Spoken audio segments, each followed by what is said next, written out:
When the mind is set rightly, virtues, parami, arise here and now.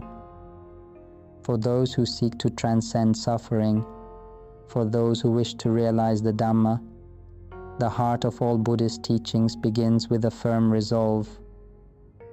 This resolve must be made with the heart, with a mind that is unwavering and steadfast, not arising from mere thought or mental fabrication. This is of utmost importance. We will transcend suffering, we will realize the Dhamma instantly. This is how the perfection of virtues, parami, is fulfilled. Parami, virtue or spiritual perfection, means a heart full of strength. For those who wish to have complete parami, there's no need to accumulate it, no need to spend money to acquire it, and no need to follow what the world teaches.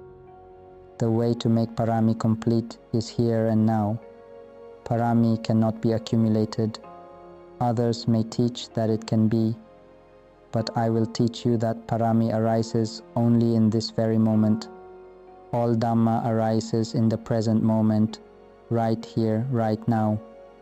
There is no such thing as accumulation. All aspects of the Dhamma come together in truth. Set your resolve in this way and you will realize the Dhamma and transcend suffering instantly. Your heart will be filled with strength, your parami will be complete. Imagine the Buddha sitting upon his throne before us. We bow to the Buddha 3 times and then establish our resolve accordingly. May all the Buddhas be my witnesses. From this, may all the Buddhas bear witness. From this moment onwards, I vow to diligently listen to the Dhamma about the mind, to awaken and observe the mind. I will come to see clearly that this mind is not me or mine. I will not seek to be reborn, nor will I cling to anything. This life will be my final one. When we make a resolve like this from our hearts, we simply need to listen to the Dhamma about the mind that I teach. Anyone who hears this Dhamma will not take long to realize the truth, will be free from suffering, and will escape the cycle of birth and death. We will know for ourselves, and tears of wonder will fall. I will teach only about the mind. Listen, and you will find joy. Just keep listening. By making a resolve like this, our strength and parami will be overflowing. We will feel courageous, and our minds will be constantly awake. We will be in a state of great mindfulness, sati, always aware. There's no need to practice mindfulness separately. By setting our resolve, mindfulness will naturally arise, leading to continuous awakening. We should not focus on the concept of mindfulness or try to force it. Just awaken to the present moment, and it will be a constant state of awareness. We will see emotions and thoughts without attachment. By setting the resolve to remain aware within, we will observe thoughts and feelings without sending our minds outward. We won't be concerned with anyone in this world. If they argue with us, it will pass. If they speak ill of us, it will pass. If they treat us well, it will also pass. Good things that happen will pass, and bad things that happen will pass. It will observe its own emotions and thoughts. Primarily, simply seeing the thoughts is sufficient. It will notice thoughts like wanting to eat steak, wanting pizza, thinking about wanting to travel here and there, wanting to visit a partner, or wanting to take the children out to various places. As the mind continues to observe and reflect, it will consistently recognize its own thoughts and remain in a state of awareness.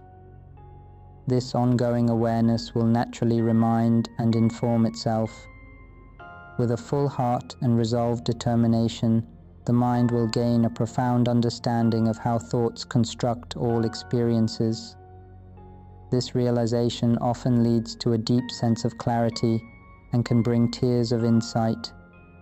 When this deep awareness is present, it becomes evident that the sense of self is not inherently real, but is created by thought.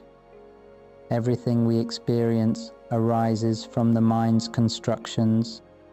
This understanding leads to a powerful realization of the illusory nature of the self and the transient nature of all phenomena. When we say we are born as humans, that idea will completely dissolve because it is simply a construct of thought. This realization brings a profound sense of joy and wonder, especially as we listen to the Dhamma and deepen our understanding. While listening now, we will be aware that we are hearing sounds. We will recognize who is hearing and ask ourselves, who is hearing this? As we hear, we will follow our thoughts and understand, observing the thoughts that arise. This inner awakening is truly remarkable. This is what we call great mindfulness, Mahasati. There's no need to practice mindfulness. It will arise naturally.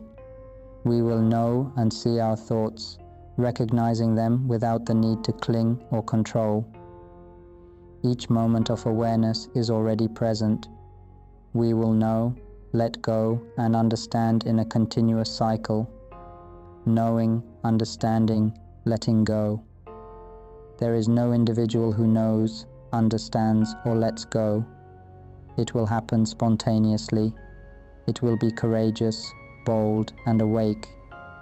This will give rise to knowledge and wisdom, allowing us to let go of all attachments. We will come to know this for ourselves. It becomes increasingly miraculous until we ultimately realize that there is nothing left. The mind will be clear, empty, and liberated. We will know that we are free, no longer clinging to thoughts, feelings, or emotions. We are free, and in that moment, we may find ourselves in tears. It is something that simply is. Those who are resolute should establish this vow daily, engage with the Dharma daily, observe their mind daily, and refrain from clinging to it. Simply observe without attachment. Avoid holding on to or possessing anything, as you have resolved not to cling to any entity or phenomenon. Through this practice, you will come to see the nature of the mind and recognize that it is neither self nor belonging to self. Once you set your resolve, it becomes very steadfast and courageous. It's like going into battle, where you only strike and fight. Even if you fall, you will get back up and keep fighting. This will create a warrior's mind, bold and powerful. It won't take long for all of us to attain enlightenment quickly.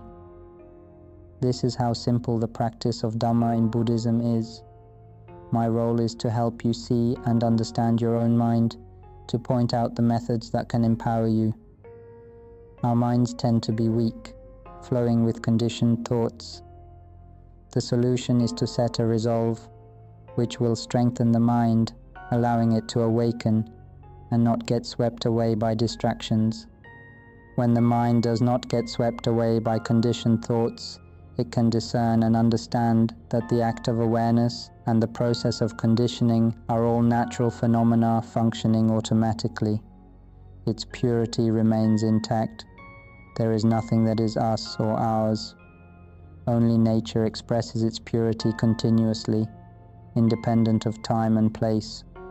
Everything we see is nature. Everything we hear is nature. Eating is nature. Tasting is nature. And any sensations that arise are nature. Thoughts, feelings, and emotions are all just nature. It is simply the natural state of things. The mind is empty, pure, and at ease. Once this realization is achieved, the mind will declare wholeheartedly that this is our final rebirth. All doubts about practicing Buddhism will dissolve. From this point onward, we should continue to develop wisdom until the end of our lives. We should also share this wisdom with others, guiding them to enlightenment by focusing on understanding the mind. By pointing others towards self-awareness and insight into the mind's true nature, they will discover the inherent purity and emptiness of the mind. transcending the cycle of existence forever. Thus, I conclude this teaching. I call upon all the Buddhas as witnesses.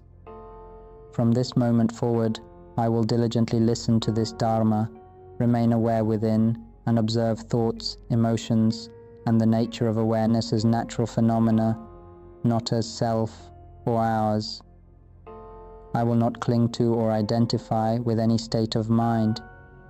This will be my final rebirth. Upon achieving enlightenment, I will teach my children, relatives, and acquaintances to be aware within, to not cling to thoughts, emotions, or sensations until the end of my life. This is my dedication to the Buddha. Sadhu, sadhu, sadhu.